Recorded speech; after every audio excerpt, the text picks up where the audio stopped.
நண்பர்களுக்கு வணக்கம். மீண்டும் உங்கள் குழந்தை ஆதி. இப்போ இந்த அரசியல் களம் ரொம்ப சூடு பிடிச்சிட்டு இருக்கு இல்லையா? இதை பற்றி பேசி ரொம்ப நாள் ஆச்சு. இப்போ வந்து தமிழ்நாட்டில் இருக்கிற கட்சிகளில் அதிகமாக கவனிக்கக்கூடிய கட்சி வந்து டிவிகேயா இருக்குது. அடுத்து நாம் தமிழர் அந்த இடத்துல கொஞ்சம் இருக்குது. இப்போ ரீசெண்டாக விடுதலை சிறுத்தை கட்சியில் வந்து சில பூசல்கள்லாம் இருக்கிற மாதிரி தெரியுது. இந்த விடுதலை சிறுத்தைகளுக்கு நான் வைக்கிற வேண்டுகோள் என்னன்னாக்கா, நிறைய பேர் தனக்கு சீட்டு வேணும் அப்படி இப்படின்ட்டு போயிட்டு அங்கே நிறையா பிரச்சனை பண்ணுற மாதிரிலாம் கேள்விப்படுறேன். ஒரு புரிதல் வேணும். என்ன தெரியுமா? ஆண்டாண்டு காலமாக யாரோ ஆரம்பித்து வச்ச கட்சியை அந்த தலைமை இடத்துல வந்து உட்காந்துட்டு அடுத்தடுத்து தன்னோட பேர புள்ளன்னு வந்து உட்காந்துட்டு இருக்கிற கட்சியில் விடுதலை சிறுத்தைகள். இதை உருவாக்குனது, இதை இந்த அளவு கொண்டு வந்தது திருமாவளவன். அவருடைய அரசாங்க வேலையை விட்டுட்டு சோறு தண்ணி இல்லாமல் ஊராக அலைஞ்சி, அவர் ஒன்றும் சிஎம் ஆகணுன்ற கனவுடலாம் அலையில. முதல்ல தேர்தலையே புறக்கணிப்போன்ற இடத்துல தான் அவர் வந்து முடிவெடுத்து மக்களை ஒன்று திரட்டினார். எதுக்கு ஒன்று திரட்டினார்? இந்த மக்கள்லாம் எல்லா இடத்துலையுமே ரொம்ப அடிநிலையிலையும் கொடுமைப்படுத்தப்பட்டும், ரொம்ப வஞ்சிக்கப்பட்டும், அரசாங்கத்தில் உள்ள சலுகைகளை கூட பெற முடியாத அளவும், ஏன் இந்த சலுகைகள் இருக்குன்றதே அந்த மக்களுக்கு போய் சேராத அளவும் தான் இங்கே இருந்தாங்க. இதெல்லாம் வெகுண்டு எழுந்து கொதித்து அப்படி எல்லாரையும் ஒன்று திரட்டணும் அப்படின்னு தான் முதல்ல இவர் இறங்கினார். இறங்கி பல வருஷம் போராடினார். தேர்தல் புறக்கணிப்பு தான் ஆரம்பத்தில் அவர் எடுத்த கொள்கையாக இருந்துச்சு. அப்புறம் எப்படி மாறினார்? அப்புறம் எப்படி தேர்தல் அரசியலுக்கு வந்தார்? அவருக்கும் ஒரு புரிதல் என்னன்னா, இந்த மக்கள் அனைவரையும் அரசியல் மயப்படுத்தினால் மட்டும்தான் இந்த மக்களுக்கான விடிவு காலம் கிடைக்கும். இல்லை நம்ம இயக்கமாகவே இருந்து போராடினோம்னா நம்ம சைடு நிறைய பாதிப்புகள் வரும், இந்த மக்கள் நிறைய இழக்க வேண்டி வரும் அப்படின்ற ஒரு புரிதல் அவருக்கு வந்து தான் அவர் தேர்தல் பாதையை கையில் எடுத்தார். இல்லை, இன்னொரு விஷயம் கவனிச்சிங்கன்னா, ஒரு காலத்துலலாம் ஏதாவது ஒரு பிரச்சனைன்னா இந்த ஒடுக்கப்பட்ட மக்களும் இந்த தலித்துகளும் ஏதாவது ஒரு பிரச்சனைன்னு ஒருத்தட்ட போய் நிற்கணும். இந்த வட்டம், மாவட்டம், இவங்க எம்எல்ஏ, அமைச்சர், வார்டு கவுன்சிலர் யாராக இருக்கட்டும், எல்லாம் வேறு ஒருத்தவங்கள்ட்ட தான் போய் நின்னாங்க. அவங்க இன்னமும் அந்த ஏரியாவுக்கு மகாராஜா போல் இந்த மக்களை டீல் பண்ணுறது, அவங்க இஷ்டத்துக்கு இந்த மக்களை ஆட்டி படைக்கிறது, இப்படி இருந்தாங்க. ஆனால் இன்றைக்கி தமிழ்நாடு முழுக்க வட்டம், மாவட்டம், அமைப்பாளர், செயலாளர் அப்படின்ட்டு இந்த கட்சியில் இவ்வளோ பேரை உருவாக்கி வச்சிருக்கிறாரு. தமிழ்நாடே இப்போ வந்து விடுதலை சிறுத்தைகள் அப்படின்ற இடத்துல ஒரு மரியாதையும் சட்ட ரீதியான பயமும் அவங்களுக்கு வந்திருக்கு. எப்படி எல்லாரையும் அரசியல் மயமாக்கியிருக்கிறாரு, புரிய வச்சிருக்கிறாரு. இப்போ உங்களுக்கெல்லாம் இந்த சீட்டு வேணும் அப்படி இப்படின்ட்டு எல்லாம் போயிட்டு கொடுக்குறதே 8 சீட்டு. அதுவே அவர் போராடி மல்லு கட்டி வாங்குறாரு. அதில் போயிட்டு எனக்கு வேணும் உனக்கு வேணும்லாம் இந்த அரசியல் பண்ணி அப்புறம் மன உளைச்சல் படுத்தாதீங்க. இல்லை, நீங்களாம் எம்எல்ஏ ஆகி என்ன பண்ண போகிறீங்க? அவர் எம்எல்ஏ ஆகி என்ன பண்ணினார்? எம்பி ஆகி என்ன பண்ணினார்? போராடிட்டு இருக்கிறாரு. அவர் எடுத்து வைக்கிற குரல் அங்கே எவன் காதலையே உளமாட்டேங்குது. இவ்வளோ பெரிய லீடராலேயே முடியல, நீங்கள் போய் என்ன பண்ண போகிறீங்க? ஆகுங்க, யார் வேணாலும் எல்லாருக்கும் அந்த ஆசை இருக்கும்.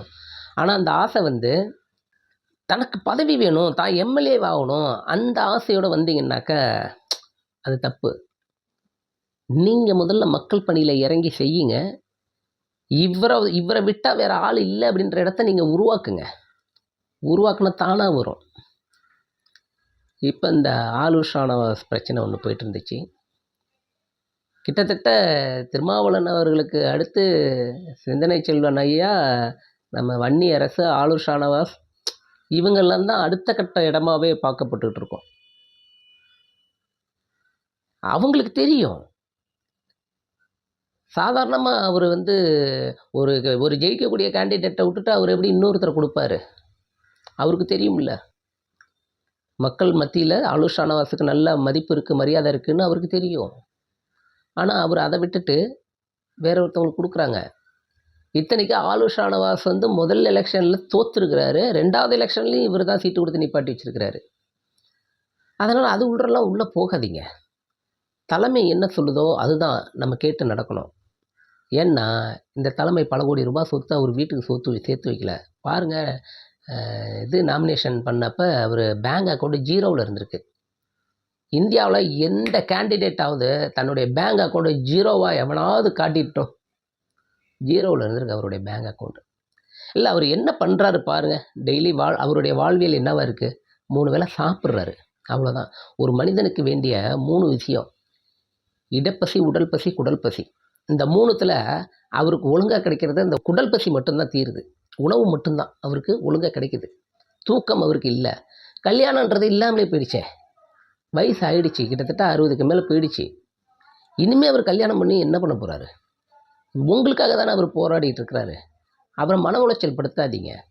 உங்களுக்கு அதிகாரம் வேணும், உங்களுக்கு கட்சியில் பொறுப்பு வேணும் அப்படின்னாக்கா நீங்கள் அதுக்காக பாடுபடுங்க, உழைங்க, உழைச்சி வாங்க. அவர் இந்தளவு வந்து நிற்கிறாருன்னா அவர் அவ்வளோ உழைச்சிருக்கிறாரு, அவ்வளோ தூக்கத்தை இழந்திருக்கிறாரு. அவர் அரசு வேலையவே விட்டுருக்கிறாரு. சாதாரண ஒரு கிராமத்தில் பிறந்து முதல் பட்டதாரி இவர் போராடி அரசாங்க வேலை வாங்கிட்டார். அரசாங்க வேலையெல்லாம் வாங்கினா நம்ம ஆளுங்கள்லாம், அந்த தாழ்த்தப்பட்டவர், தலித்துகள், அவங்களெல்லாம் பாருங்கள், அரசாங்க வேலை வாங்கிட்டா அப்படியே ஒதுங்கிடுவாங்க. அவங்கள இன்னமும் பெரிய மேற்குடி போல் அவங்கள காட்டிட்டு ஒதுங்கி போயிடுவாங்க. நான் நிறைய பேர் அந்த மாதிரி பார்த்துருக்கேன். அந்த மாதிரி இவர் போலியே. இந்த மக்களுக்காக தானே அவர் இன்னும் உழைச்சிட்டு இருக்கிறாரு. அதனால் அவருக்கு மன உளைச்சலை ஏற்படுத்தாதீங்க. அவர் சொல்கிறத கேட்டு நடங்க. ஒரு மனுஷன், ஒரு தலைமை சொல்கிறாரு, இதுவே கடைசி முறை, அடுத்த முறை வேட்பாளர்களை தேர்ந்தெடுக்கும் இடத்துல நான் இருக்க மாட்டேன், அதை கமிட்டிகிட்ட விட்டுருவான்ற அளவு அவர் சொல்லியிருக்கிறாருன்னா எந்த அளவு மனம் நொந்து போய் அவர் சொல்லியிருக்கிறாரு. நீங்கள் மற்ற கட்சியெலாம் பாருங்களேன். அந்த கட்சியில் அவங்களாம் வந்தால் அப்படியே ராஜா போலவும், மற்றவங்களாம் அப்படியே பொம்மிக்கிட்டு அப்படியே ஒரு மாதிரி இருப்பான். அப்படியே அந்த கட்சியில் இருக்குது. அதனால் கொஞ்சம் யோசிங்க. இவருக்கு சொத்து சேர்க்கறதுக்காக அங்கே போராடலை. இன்னும் நம்மளாம் மிகப்பெரிய ஆபத்தான கட்டத்தில் தான் இருந்துகிட்ருக்கோம். எந்த ஆபத்தையும் நம்ம கடந்து வரல இன்னும். அதெல்லாம் போராடிக்கிட்டோம். ஒருவித நமக்கெல்லாம் அந்த மாதிரியான அநீதி இழைச்சவங்களுக்கு ஒரு வித அச்சத்தையும் தான் ஏற்படுத்தியிருக்கோமே தவிர, இன்னும் நம்ம அதுலேருந்துலாம் முழுசாக மீண்டுட்டோமா அப்படின்னா கிடையாது. எல்லாம் மீண்டுட்டோன்னா இவர் செவனேன்னு போயிடுவார், கட்சியெல்லாம் விட்டுட்டு. அப்பா எல்லாம் சரியாக போயிடுச்சு அப்படின்ட்டு போயிடுவார். இவருக்கு எதுவுமே தேவை கிடையாது. அடுத்து அவர் போராடுறதே நம்மளை இந்த அடித்தட்டு மக்களுக்கான வாழ்வுரிமை முழுசாக நிம்மதியாக இருக்கணுங்கிறதுக்காக தான். அந்த நிம்மதி கிடச்சிருச்சுன்னா அவர் அரசியலில் இருப்பாராங்கிறதே எனக்கு டவுட்டு தான். இன்னொன்று, அவரும் வயசு ஆகிடுச்சு, கடந்துருச்சு, 60க்கு மேலே கடந்துருச்சு. என்றைக்கு அவர் இந்த உடலை விட்டு பிரிவாருன்னு தெரியாது. அவருக்கு மன உளைச்சலை கொடுக்காதீங்க. நிம்மதியாக இருக்கட்டும், இந்த ஒரு விஷயத்துலையாவது நிம்மதியாக இருக்கட்டும். ஏன்னா யோசிச்சு பாருங்கள், இப்போ திருமாவளவன் அப்படின்ற ஒருத்தர் இல்லைன்னாக்க இந்த கட்சி என்ன ஆகும், எப்படி இருக்கும்னு யோசிச்சு பாருங்கள். மற்ற கட்சி பொருளும் இல்லை. அதனால் அவருக்கு மன உளைச்சலை கொடுக்காதீங்க. அடுத்து அந்த தலைவர் திருமாவளவனுக்கு நான் வேண்டிக்கிற ஒரு வேண்டுகோள் என்னன்னாக்க, ஒரு வாட்டியாவது தனித்து நிற்கணும். இந்த எலெக்ஷனில் நிற்க முடியாது, அது தெரியும். தயவு செய்து அடுத்த எலெக்ஷன்லையாவது தனித்து நிற்கிறதுக்கு முயற்சிடுங்க. ஒரு முறையாவது நீங்கள் இருக்கிறப்பவே நீங்கள் ஒட்டுமொத்த பவரை காட்டிடணும். இன்னும் இந்த விடுதலை சிறுத்தைகளுக்கான அங்கீகாரமும், விடுதலை சிறுத்தைகளை மற்ற கட்சிகள் பார்க்கும் பார்வையும், தனித்து நின்று இந்த விடுதலை சிறுத்தைகள் தனித்து நின்று தன்னுடைய பவர் என்னன்னு இன்னும் காட்டலை. தோற்று கூட போவோம், ஆனால் தனித்து ஒரு வாட்டியாவது நிற்கணும். அந்த முயற்சியை வர அடுத்த எலெக்ஷன்லையாவது தலைவர் அவர் செய்யணும். நம்ம தனித்து நிற்கணும். இந்த விடுதலை சிறுத்தைகள் 234 தொகுதியிலையும் தனித்து நிற்கணும். அப்போ தான் தெரியும் மற்ற மக்கள் எந்த அளவு நம்ம மேலே ஈடுபாடு இருக்காங்க அப்படின்ற புரிதல் நமக்கு அப்போ தான் வரும். இது உங்களுக்கு தெரியாது கிடையாது, இனி வயசும் கிடையாது உங்களுக்கு. அதனால் அடுத்த எலெக்ஷனுக்கு தனித்து நிற்கிறதுக்கான வேலையை நீங்கள் இப்போலேருந்து செஞ்சால் நல்லாயிருக்கும். அப்புறம் விடுதலை சிறுத்தைகளுடைய இந்த பதிவுலாம் பார்க்குறேன், முகநூல் பதிவு இதெல்லாம் பார்க்குறேன். ஏன் அவர் நின்னார், எம்பி பதவி விட்டுட்டு ஏன் நின்னார்? அவர் எம்பியாக இருந்துட்டு இங்கே யாருக்காவது கொடுத்துருக்கலாம் சீட்டு அப்படின்னு, அது அவருக்கு தெரியாதா? இந்த அரசியல் களத்துக்கு தமிழ்நாட்டு அரசியல் களத்தில் அவருடைய பங்கு ரொம்ப இம்பார்ட்டண்ட்டாக வர களத்தில் தேவைப்படுங்கிறத உணர்ந்து தான் அவர் வந்து இதில் இறங்குறாரு. இல்லாட்டி எம்பி பதவியை விட்டுட்டு வருவார் அவர்.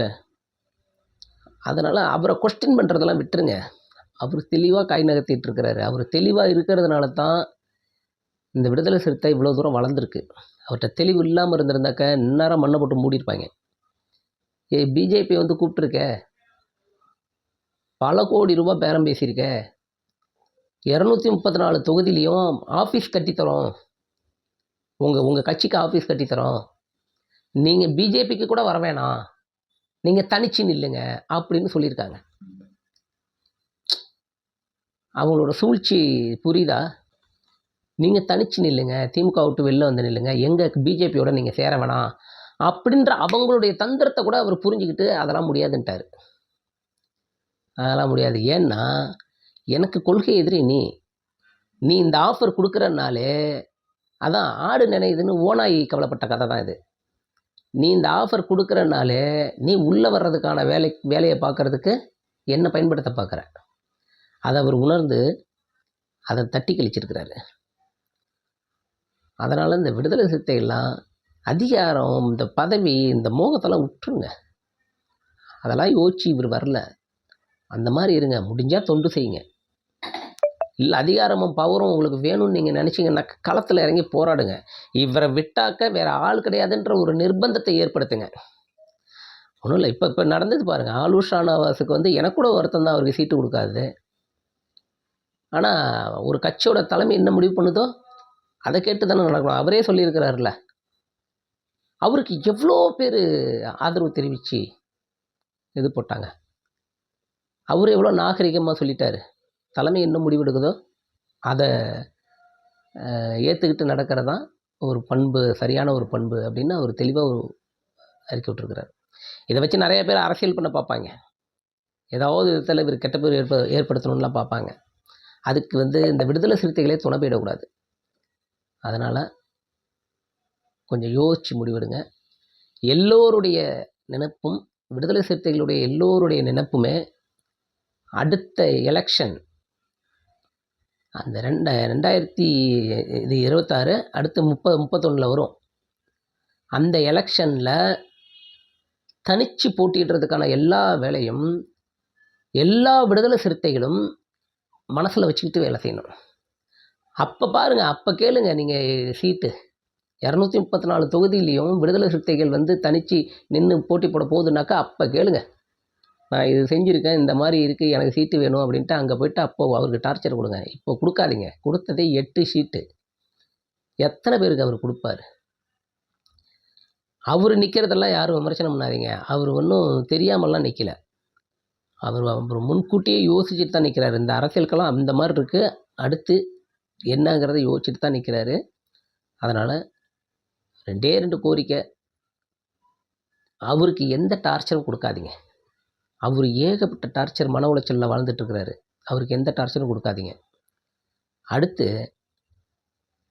அடுத்த எலெக்ஷன் விடுதலை சிறுத்தைகள் தனித்து போட்டியிடுறதுக்கான எல்லா உந்துதலையும் இந்த விடுதலை சிறுத்தைகளை தான் செய்யணும். இந்த விடுதலை சிறுத்தைகளை செஞ்சு அந்த முழு நம்பிக்கை அவருக்கு வரணும். தலைவர் திருமாவளவனுக்கு வரணும் முழு நம்பிக்கை. அந்த மாதிரியான ஒரு பணி, இந்த களப்பணி எல்லாரும் செஞ்சோம்னாக்க அடுத்த எலெக்ஷன் வந்து தனிச்சு நிற்கிறதுக்கான வாய்ப்பு இருக்குது.